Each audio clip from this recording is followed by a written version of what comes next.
저희의 전망 제목은 오프로더라고 달아봤습니다. 앞에서 저희 학원영 연구원이 말씀드린 것처럼 사실 뭐 내년도 장이나 경로에 대한 고민이 상당히 많으실 거다라고 예상하고 있는 상황이고, 뭐 저희도 역시 마찬가지입니다. 근데 예측할 수 없는 되게 험난한 경로가 펼쳐질 텐데 주시장은 이걸 잘 헤쳐나갈 수 있다라는 의미로 오프로더라는 제목을 달아봤고요. 크게 말씀드릴 건 세 가지입니다. 첫 번째는 전반적인 시장에 대한 경로를 말씀드릴 거고요. 그다음에 두 번째로는 미국 주시장에서 어떻게 플레이를 하면 좋을까. 그다음에 세 번째로는 국가별 구도는 어떻게 될지를 말씀을 드려보도록 하겠습니다. 첫 번째는 미국 주식 시장, 전체 시장의 경로를 대변하는 미국 시장입니다. 저희가 내년도에 바라보고 있는 미국 시장의 밴드 4천에서 4,900 정도로 보고 있는 상황이고, 험로가 깔려 있지만 기업 이익은 계속적으로 증가를 해줄 거다라고 기대를 하고 있는 상황입니다. 그리고 상반기에는 실적 장세가 주시장의 강세를 좀 견인을 해줄 것 같고, 하반기엔 좀 슬로우해지는 장을 예상을 하고 있습니다. 그래서 전반적으로 경제나 뭐 높아진 금리나 이런 것들이 험한 경로를 조성하긴 할 텐데 크게 걱정하지 않으셔도 괜찮다라는 말씀을 드리고 싶습니다. 우선 왜 오프로드, 그러니까 왜 험로가 깔려 있는지에 대해서 한번 말씀을 드려볼게요. 저희가 작년부터 시작해서 계속적으로 연준의 긴축이라던가 이런 것들을 굉장히 스트레스를 많이 받지 않으셨습니까?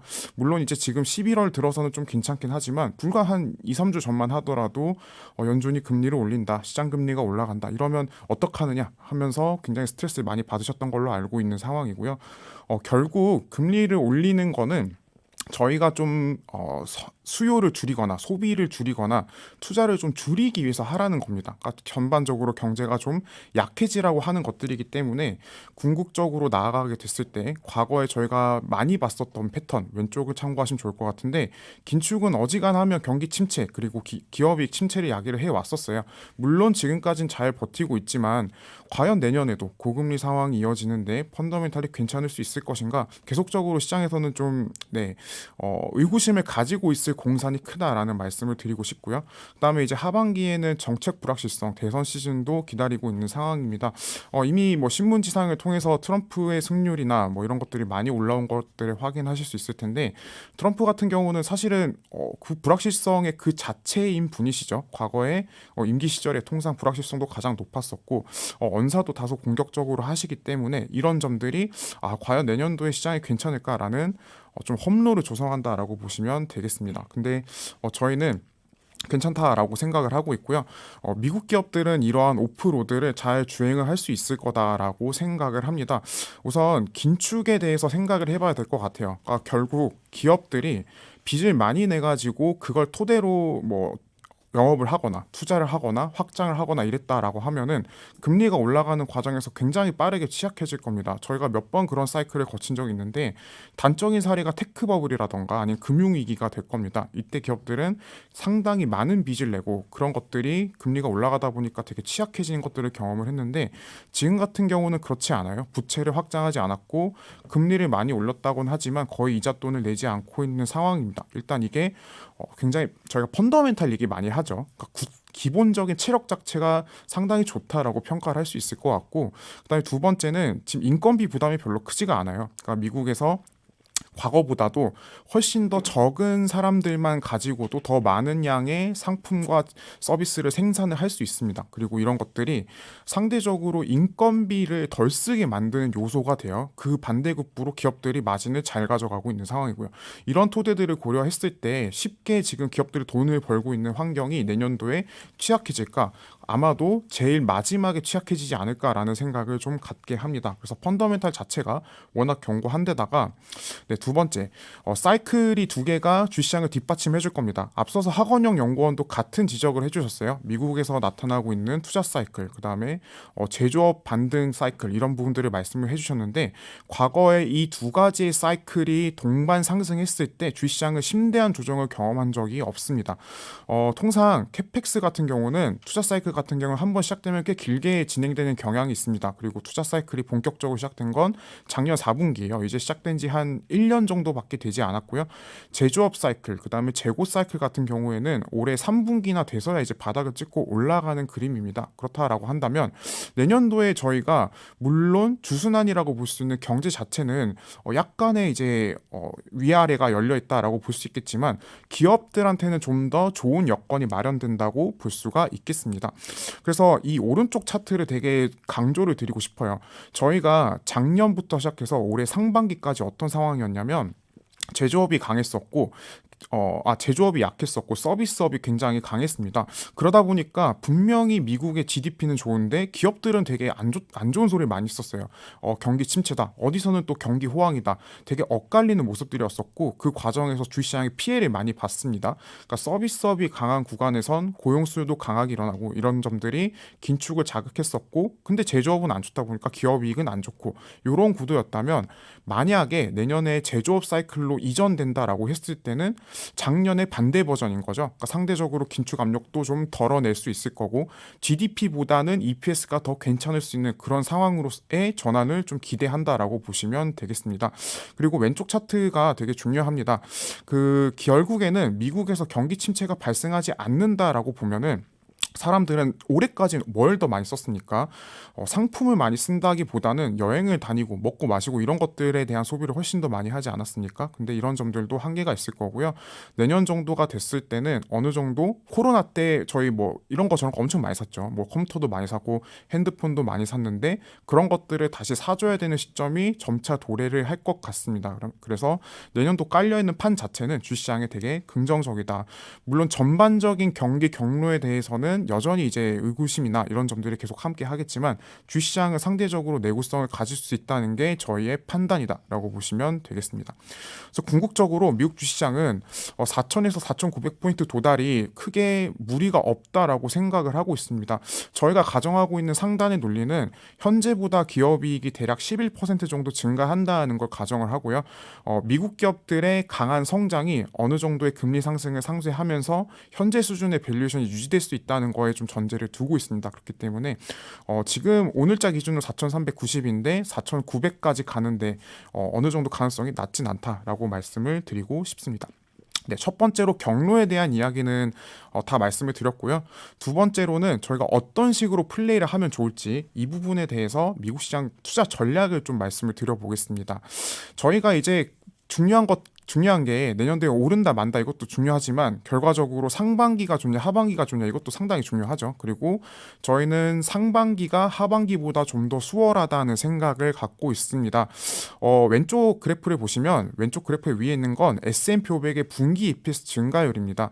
올해 3분기를 기점으로 기업이익은 전년 동기 대비 플러스로 전환을 했어요. 그리고 통상 이런 장세를 저희는 실적이 되게 풍부해지는 장이라고 합니다. 실적 장세의 표본이라고 볼 수가 있는데 과거에 실적 장세가 나타났을 때 주시장은 어땠냐라고 보게 되면은 실적 증가율이 플러스로 턴을 하고 나서 얼추 3개 분기 정도는 실적의 힘으로 쭉 갔었어요. 그러면 올해 3분기 때 실적이 플러스로 턴을 했으니까 대략 내년 2분기까지는 실적이 온전히 약간 힘을 쓸 수 있지 않을까라고 생각을 하게 되는 부분이죠. 그래서 상반기는 실적 장세 컬러가 강할 것 같은데 오른쪽 그래프를 봐주시면 이거는 기준금리와 EPS 증가율 간의 시차 구조를 나타낸다고 보시면 되겠습니다.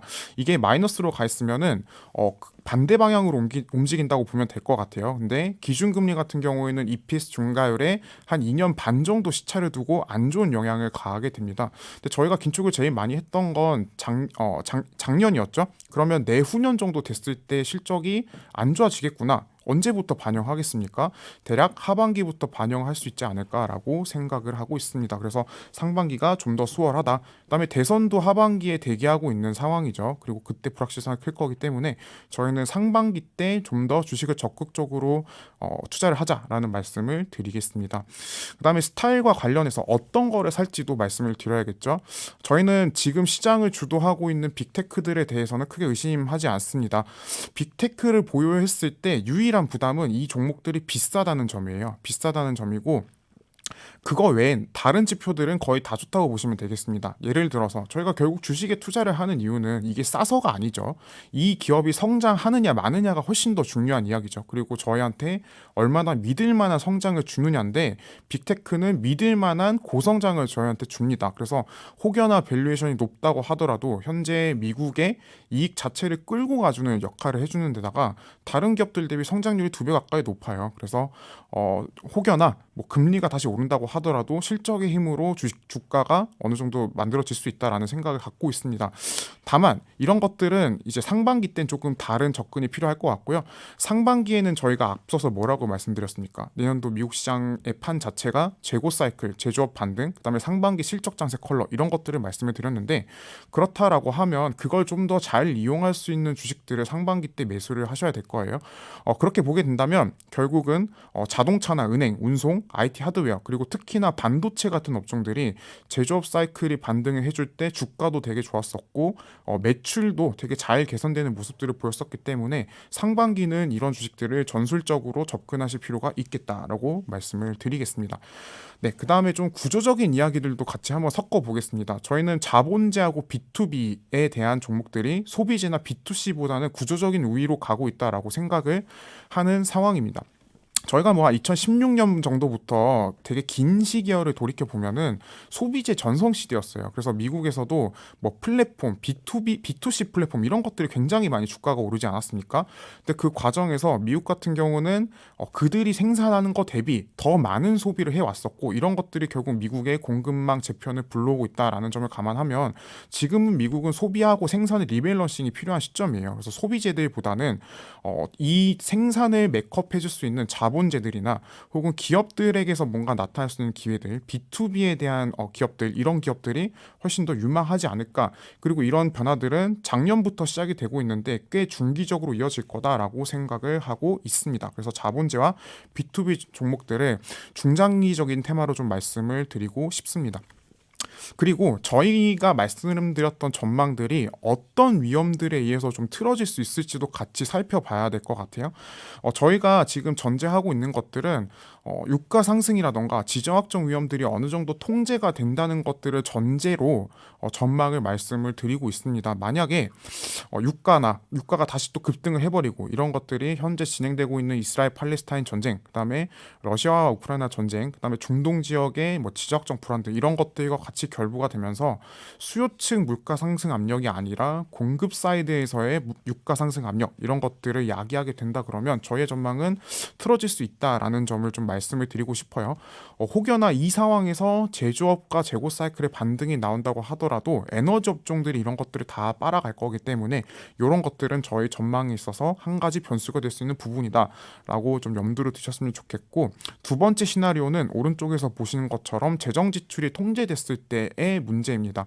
올해 8월달, 9월달에 국채 수급 부담이 굉장히 불거지면서 금리가 많이 올랐었습니다. 근데 내년도 대선을 앞두고 있는 시점에서 정부가 쉽게 재정 지출을 통제할 수 있을까에 대한 의구심이 여전히 남아있는 상황이고 선거철을 나아가기 위해서는 뭔가 돈을 더 써야겠죠. 그래서 이런 상황들이 뭔가 국채 수급과 관련해서 그 통제가 되지 않는 상황을 양산했을 때 연준과는 상관없이 시장에서 고금리가 이어질 수 있는 그런 상황으로 생각을 할 수 있을 것 같습니다. 그리고 이런 상황에서는 주시장이 질식사할 수 있는 모습도 있기 때문에 이 두 가지는 저희가 갖고 있는 오프로더라는 전망에 굉장히 큰 리스크가 될 수 있음을 아셨으면 좋겠습니다.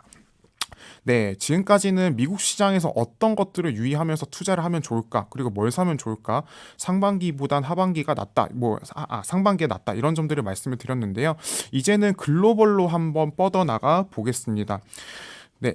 저희가 이제 미국 시장 중심으로 말씀을 드렸는데 국가별 구도로 봤을 때도 미국을 최선호합니다. 그리고 미국과 더불어서 한국을 최선호하는 증시로 편성을 했다라고 봐주시면 될 것 같고요. 그 이외에 관심 국가로 일본과 중국, 인도를 말씀을 드리겠습니다. 기본적으로 이 구도 자체는 가만 보시면 미국과 한국, 일본, 동아시아 권역이죠. 그리고 한국과 일본 같은 경우에는 제조업 블록이라고 보시면 될 것 같습니다. 그래서 강한 미국의 수혜를 보는 강한 우방국들, 한국과 일본. 근데 여기서 나타나는 제조업 반등의 기회 이런 것들을 감안하면 한국과 일본의 위치는 과거보다는 좀 올라와야 하지 않나라고 생각을 하고 있고요.